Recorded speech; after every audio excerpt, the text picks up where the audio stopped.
Beleza. Então, esse slide que nós já começamos, inclusive, né, na aula passada, e paramos nessa parte aqui nos tipos de hardwares, onde nós, rapidamente aqui para dar uma relembrada, nós falamos sobre a introdução, né, do que nós iríamos estudar nesse slide, né, que é justamente trazer os conceitos básicos, as definições, as características e os exemplos, né, tanto na parte de hardwares como na parte de softwares, né? Então aqui nós temos o exemplo de hardware e aqui o exemplo de software, ok? Só anotar aqui o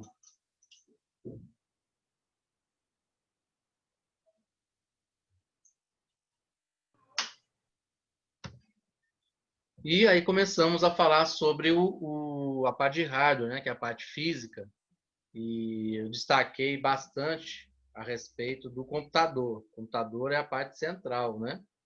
Então, nós temos o gabinete e dentro do gabinete tem as peças, né, que centralizam esse processamento, né, que vem o principal é o processador, né? Então aqui nós temos vários componentes que estão todos dentro desse gabinete e temos os componentes externos também, né? Que vamos passar a chamar com um nome, deixa eu chegar a parte aí certinha, né? E temos então os componentes externos e os componentes internos. Os internos estão dentro do gabinete e auxiliam o processador, né? Na etapa de processamento. E os componentes externos, monitor, caixa de som, teclado, mouse, né? Impressora, são os componentes externos.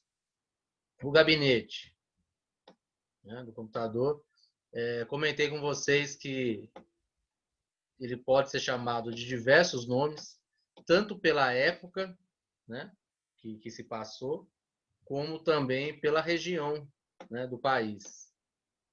Tá?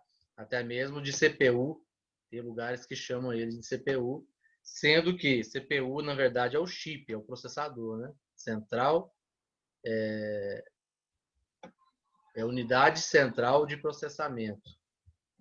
Essa é a sigla do processador, unidade central de processamento, que também é conhecida aqui no Brasil como CPU, né?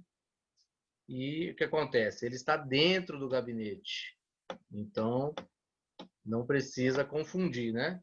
CPU é o processador e o CPU está dentro do gabinete. Mas tem muita gente que chama o próprio gabinete como CPU, tá? Mas aí você sabe que tem essa pequena diferença, né? É maneira de chamar o gabinete, mas é lá dentro do gabinete que tem os componentes internos lá, vários componentes, dentre eles tem um único, que é o processador, que é chamado de unidade central de processamento, CPU. Beleza? Os tipos de hardwares. Aí nós falamos sobre o mainframe e começamos a falar sobre o PC, computador pessoal. Mainframe é um computador, como era chamado antigamente, que hoje são chamados de servidores, tá? Tem a mesma finalidade, a mesma ideia, né? Que é o quê? Computadores de grande porte e que possuem um processamento, né? Um volume enorme de informações. Geralmente, eles processam as informações todas da empresa, da indústria, né? De meios corporativos, né? Ou seja, não é para pessoas em casa. Então, são meios corporativos, ou seja, para empresas. Então, certamente vai precisar de computadores de grande porte, porque neles estarão concentrados todas as informações da empresa, né? Todos os computadores que tem na empresa vai puxar alguma informação da empresa, do banco de dados, algo que vai utilizar da empresa, vai puxar através de cabo, né, através da rede, vai puxar informações desse computador centralizado, que fica numa sala, né? Igual vocês estão vendo ali embaixo, uma sala geralmente chamada de CPD. Tá? Que é a central de processamento de dados. ok? Central de processamento de dados, ou seja, todas as informações da empresa estão nesses computadores aí, nesse supercomputador, né? Antigamente chamado de mainframe, hoje bastante conhecido como servidores, né? E aí o que acontece? Através de cabos, através de rede, eles estão interligados a todos os computadores da empresa, alimentando as informações, né? E fazendo a comunicação com esses computadores da empresa. Beleza? E, logicamente, em algum momento, vocês vão ter contato com isso, né? Digamos que, a princípio, quem mexe com essa área de manutenção de computadores, se for mexer abrindo seu próprio negócio, a princípio, vocês vão ter bastante clientes, né, de computadores pessoais. A partir do momento que vocês começarem a atender a empresas, né, meios corporativos, vocês vão ter contatos com computadores também, que são chamados de host, na empresa são chamados de host, mas que na verdade são computadores próximos aos computadores pessoais. Mas se vocês atenderem num âmbito maior, essa determinada empresa que contratou o serviço de vocês, âmbito maior que eu digo é o quê? É atender, além dos computadores da empresa, atender o servidor deles, né? Aí vocês vão ter a empresa vai estar com muito mais confiança em vocês, porque vocês já estão atendendo, além dos computadores dela, vocês vão atender também o servidor, ou seja, tratar de computadores que está abordando todas as informações da empresa, né? E aí a responsabilidade acaba sendo maior. E são computadores, sim, bem mais avançados, né? Em questão de tecnologia, questão de processador, de memórias, né? Vocês vão perceber que vocês vão estar mexendo em um computador muito mais avançado que um computador pessoal, tá? E, inclusive, é necessário ter o conhecimento em redes de computador, né? Para mexer com computadores servidores, porque eles têm que estar configurados com os outros computadores da empresa também, ok? Então é algo assim mais, como eu falei, mais avançado, né? E mais exigências vocês terão, tá? Já em questão dos computadores pessoais, aqui nós chegamos onde nós paramos, né? Ele foi lançado, a ideia, né? Surgiu pela IBM, década de 80, mais ou menos, e aí surgiram os computadores pessoais, né? Nós vimos aí em estudos, em aulas anteriores aí, né? A evolução dos computadores, que também, né? Além da IBM, o Macintosh, né? Também conhecido também como Macs, pela Apple, também investiu bastante em computadores pessoais. Então foi a época que surgiu, né? A época que começou a evolução do Windows com o Mac 1, Mac 2, né? Da Apple. Então teve essa evolução. O Windows utilizava computadores da própria IBM, né? O Bill Gates não lançou computadores próprios, né? Mas aí foi a época que começou a evolução, tanto de computadores pessoais, juntamente com os sistemas operacionais, né? Ou da Apple ou da Microsoft. Foram evoluindo juntamente com os computadores pessoais. E dessa forma, o computador pessoal passou a se tornar cada vez mais, né, computador pessoal, ou seja, as pessoas passaram a ter a necessidade de ter esse computador, né, esse equipamento, tanto para a vida pessoal como estudos, trabalho, etc. Né? E aqui nós temos alguns nomes famosíssimos da época, né, que foi indo eles foram seguindo as evoluções, né, de gerações. Tivemos o XT, nós vamos falar na aula de processador, vamos aprofundar um pouquinho mais na aula de processador. Vocês vão ouvir falar bastante, né, do XT 286, 386, famosíssimos, né, para a época que foram evoluindo. O 486. Eu não coloquei muitos aqui, para não aprofundar muito, mas a gente vai entrar em detalhes dele sim, tá? O Pentium, você já deve ter ouvido falar muito, né? Pentium, e aí foi a evolução, tá? Até chegar nos dias atuais. São muitos processadores, né? Aqui está falando nomes de processadores. Olha como que o nome do processador ele é forte, né? Então, na verdade, foram gabinetes também, né? XT 286, 386, mas eles falavam o nome do processador. Independente do gabinete, independente da placa-mãe que estava lá dentro, dos outros componentes que tinha internamente, tinha vários. Né? Tinha placa de vídeo, placa de som, tinha tudo, memória. Só que o processador, por ele ser considerado o cérebro, né? O principal componente, então as evoluções eles baseavam muito no nome do processador. Né? Então, computador 486. Computador 486, na verdade, é o processador dele, utiliza o processador 486. E os componentes internos acompanham o processador. Né? Mas, mas isso é coisa do mercado, né, gente? Isso é coisa da época, coisa do momento. Então, se falava sempre o nome do processador para o nome do computador. Né? Isso aí é questão de costume mesmo. Tá? Mas aí, com o conhecimento que vocês vão estudando, vocês vão acostumando com essa gíria, com essa forma de falar, nessa forma de entender, né, as questões tecnológicas. Beleza?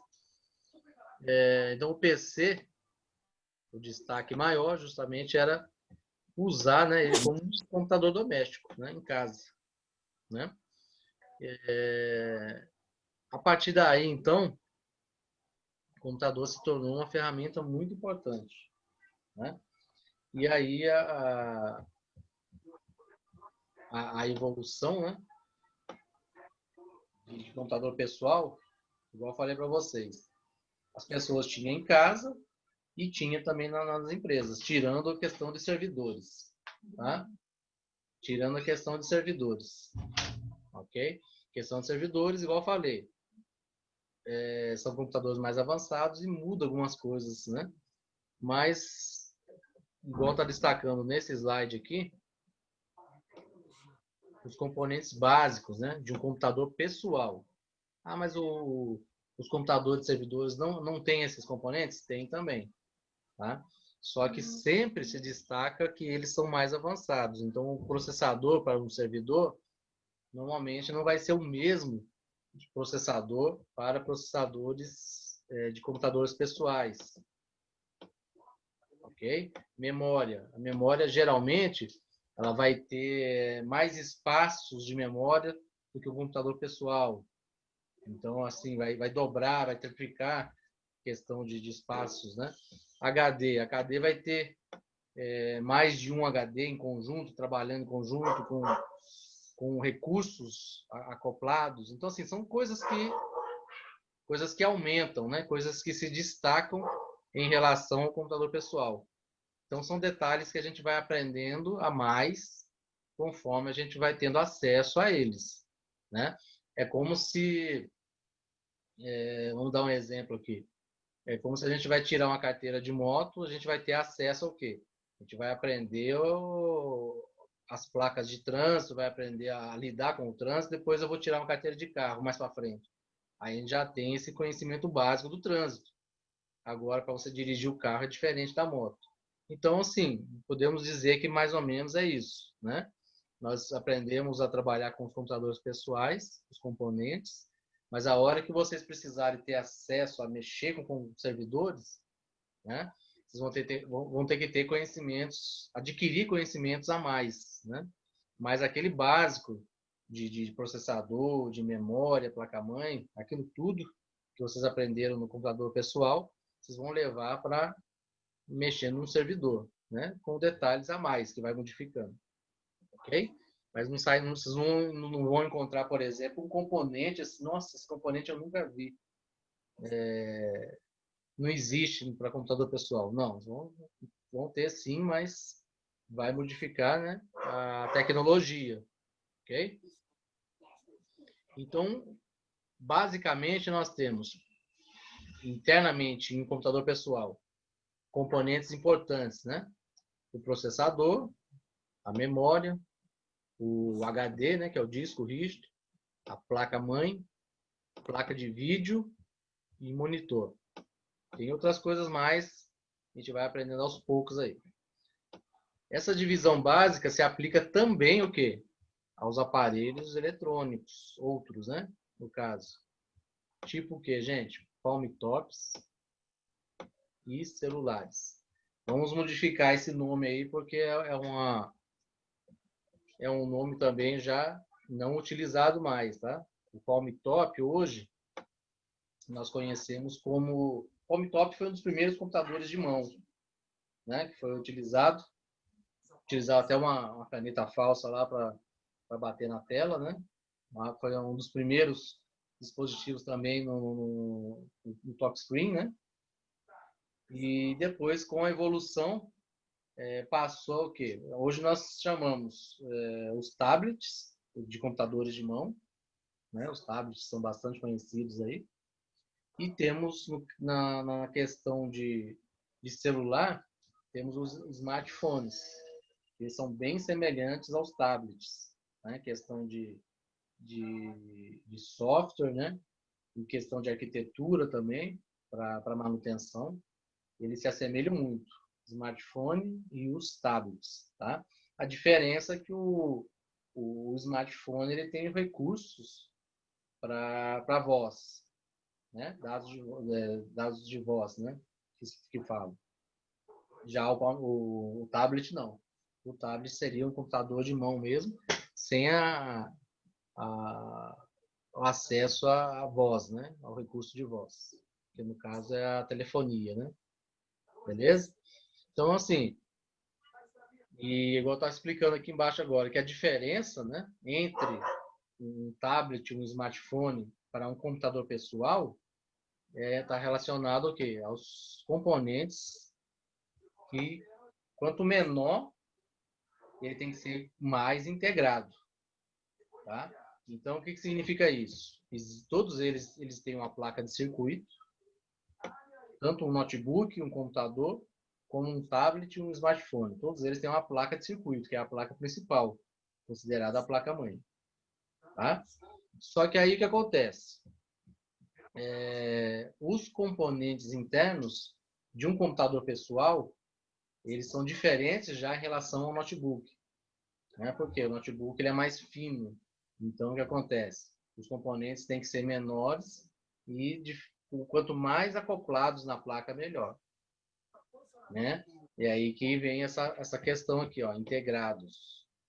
Quando vocês ouvirem falar esse nome integrados, significa o quê? Que tal dispositivo, tal componente, ele já está integrado na placa de circuito, na placa-mãe. Ou seja, já faz parte da placa. Não é um componente avulso que a gente vai e acopla, né? Encaixa. Já tem essa diferença.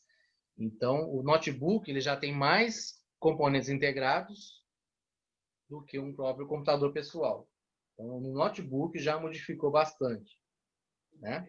Mas a arquitetura, a maneira de instalar softwares é basicamente semelhantes entre computador e notebook, tá?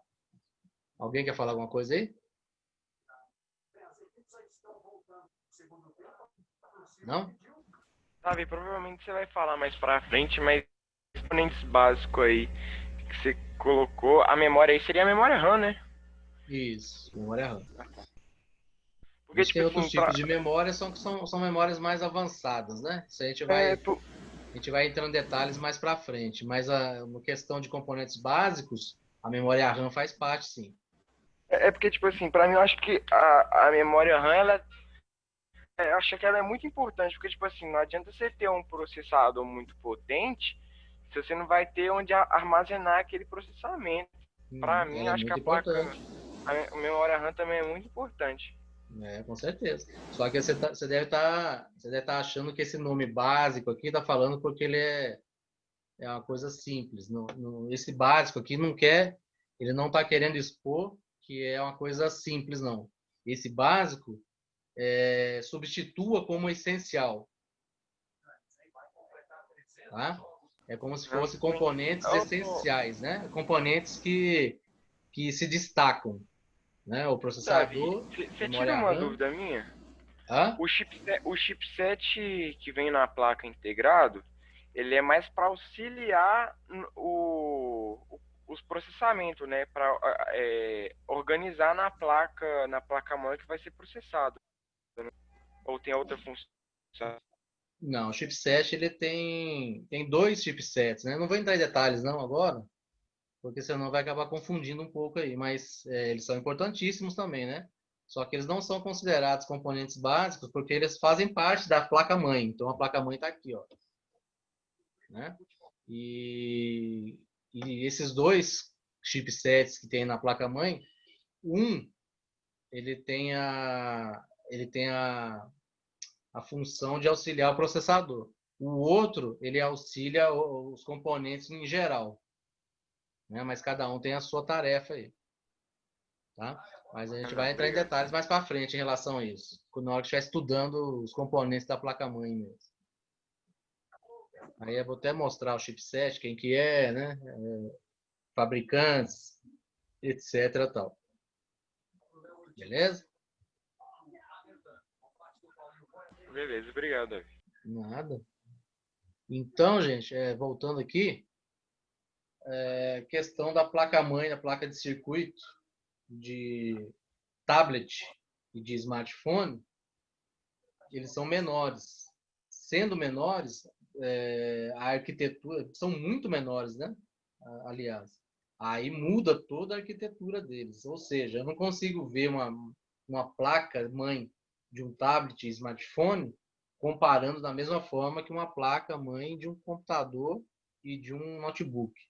Porque aí vocês vão ver, por exemplo, lá, que vai ter a maioria dos circuitos são integrados, se não for 100%, no caso do smartphone e do tablet. E aí eu não consigo fazer uma comparação de, aqui está o HD do computador, ali está o HD do tablet. Né? Aqui é a memória, lá é a memória dele. São arquitetura totalmente diferente. A arquitetura é totalmente voltada para um circuito, um componente de mão mesmo, né? Ou seja, tudo o máximo integrado possível. Dessa forma, tem que ser feito transformações, né? Tem que ser feito de forma que esses componentes fiquem pequenos e mais integrados possíveis, né? Um exemplo que dá aqui no slide são chips de memória flash que vai estar lá na placa-mãe do tablet, do smartphone, funcionando como um HD, né? Então, assim, lá no notebook e no computador pessoal, se a gente abrir, a gente vai encontrar um HD, um dispositivo chamado HD, disco rígido. No caso do celular, do smartphone, do tablet, a gente vai ter um HD também, só que o HD é uma outra estrutura, uma outra maneira de trabalho, uma outra arquitetura. Ele é um chip acoplado na placa, um chip de categoria flash, diferente dos HDs, para armazenar dados. Tá? Mas aí o que acontece? Hoje em dia está surgindo os HDs baseados nessa arquitetura flash, né? Mas até então não era. Né? Então, assim, pode ser provável que o HD também ele venha a assumir no notebook e no computador pessoal. Possa vir a assumir e virar um circuito integrado também numa placa-mãe. Pode ser que isso venha a acontecer, né, com o tempo. Mas até então não. Tá? Então é isso aí que diferencia muito, né, gente? Em relação a smartphone, tablet e computador e notebook. Né? Essa arquitetura, essa montagem, essa construção, né? E dessa forma a instalação também de softwares, né? E aplicativos. É outra coisa também. Softwares e aplicativos para arquitetura de computador é um, e para arquiteturas de tablet e smartphone é outro. Um exemplo é isso aqui, ó. É esse tipo de trabalho de memória flash que não tem no computador, por exemplo, que, igual eu falei, está começando a surgir, mas até então não tinha. Então, a maneira de criar essas instalações, ela tem que ser diferenciada, né? Eu não consigo, por exemplo, pegar um sistema operacional para dispositivo móvel e utilizar esse sistema operacional para instalar em um computador pessoal. Além de sistema operacional, eu pego um aplicativo para smartphone, eu não consigo utilizar ele para instalar no notebook, por exemplo, e vice-versa, né? Eles são específicos. Isso é uma coisa que se destaca bastante. Eu não sei se vocês já tiveram contato com isso e se já perceberam que é assim, tá? Mas é assim, né? Eu não consigo misturar softwares e aplicativos de computadores pessoais e notebooks com smartphone e tablets, né? Dessa forma, tá? Alguém quer fazer algum destaque aqui, alguma pergunta, alguma dúvida? Tranquilo? Então, dando sequência agora, falando sobre os componentes internos, voltando novamente aqui, e focando na parte de computadores pessoais, né? Eu dei uma fugidinha aqui, só para mostrar, né? Falar um pouquinho da comparação, né, gente? Entre computadores pessoais e dispositivos móveis, né? Que é o tablet e o smartphone. Aqui nós voltamos aos computadores pessoais. Nós estamos vendo aqui uma placa-mãe, tá? Essa placa-mãe, ela certamente ela tem os componentes eletrônicos que nós aprendemos, ok? Acoplados, né? Componentes eletrônicos. E além dos componentes eletrônicos, existem componentes da informática, né? Igual nós vamos aprender também, né? Igual aqui nós temos soquetes de memória, slots de placa, conectores, né? Conexões de disco, tá? Aqui também de slot de placa, soquete de processador, né? Então tem vários componentes que já é do próprio da informática, né? Nós vamos destacar bastante, né? Na hora de começar a estudar. E aqui está mostrando o que nesses componentes internos? Nós temos aqui, ó, um exemplo de processador, ele é acoplado na placa-mãe, ok? Alguns exemplos aqui, né? Processamentos, aqui alguns nomes de processadores, tá? Isso aqui a gente vai acostumar com os estudos aí, né? Aqui nós temos um exemplo ó, de um dispositivo de expansão, ou seja, é uma placa de som que vai utilizar os slots de expansão aqui, vai ser encaixado, na verdade, né, na placa-mãe. Então, é um recurso de som. Opa, gol do Oi? Bragantino. Gol do Bragantino. Tem Vai gente jogar mais, comemorando o gol do Bragantino aí, né? Ai, ai. Ainda bem que não tá passando o jogo do Galo ainda, né? Senão já viu, né, o que aconteceu aí. O jogo do Galo é só depois da aula. Já era o cartão. Então, gente, a placa de expansão, ela é um recurso, né? O nome já diz, ele expande o recurso junto à placa-mãe. Então, aqui nós temos a placa de som, vai ser encaixado aqui na placa-mãe e vai expandir esse recurso de som. E tem os famosos onboard. Não sei se vocês já ouviram falar.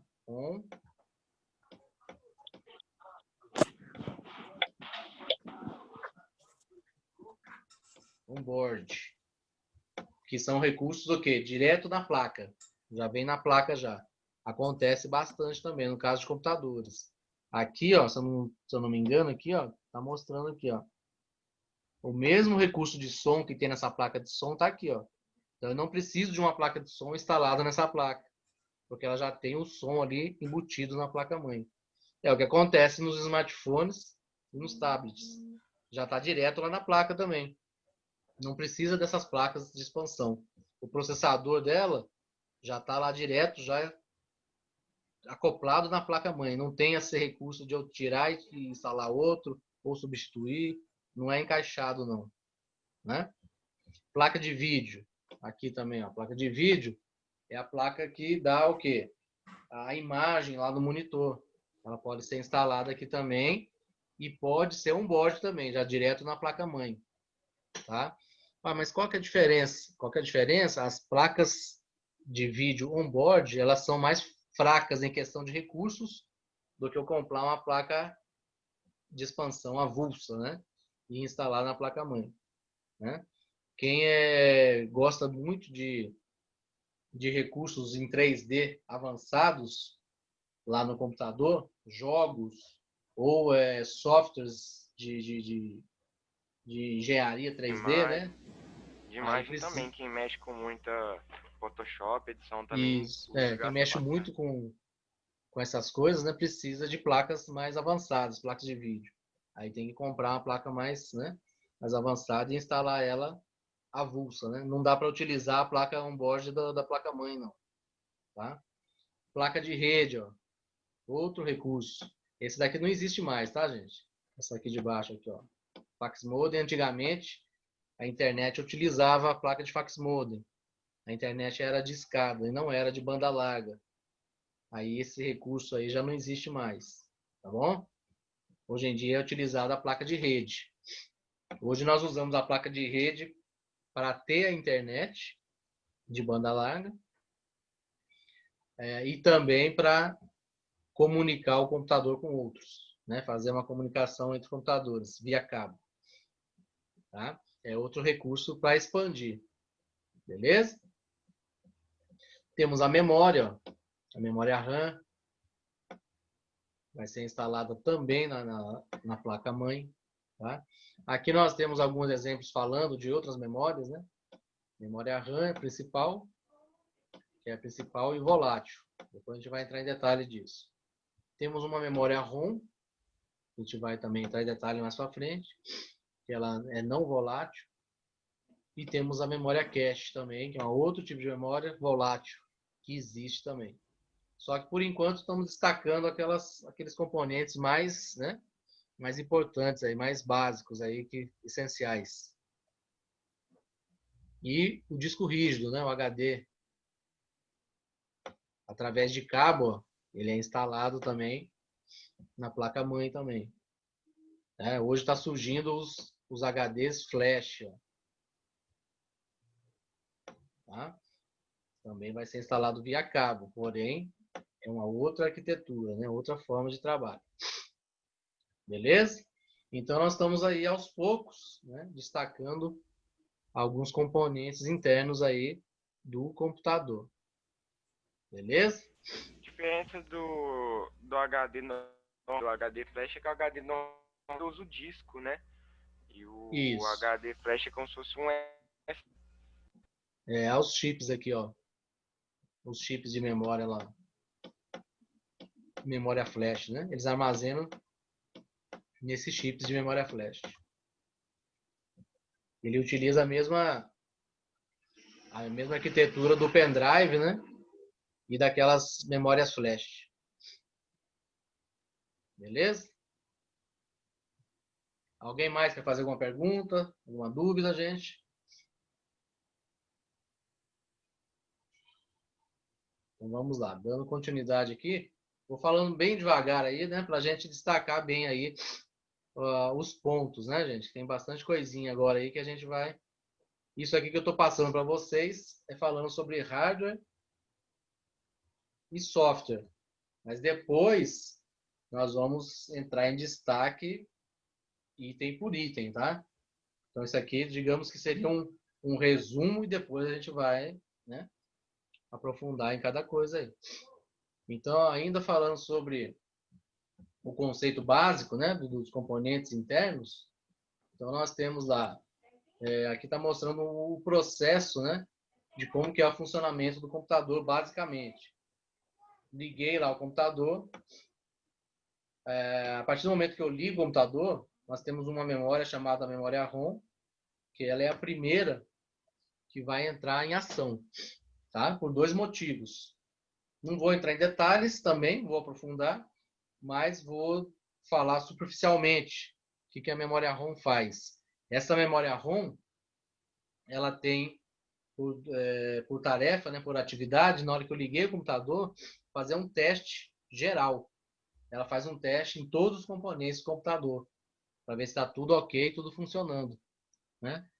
Porque se tiver algum componente com alguma falha, algum problema, o computador já fica naquela tela preta lá, já fica dando uma mensagem, me retornando uma mensagem de erro, indicando qual que é o erro, qual que é o problema, e aí já parou, né? Já não carrega o sistema operacional.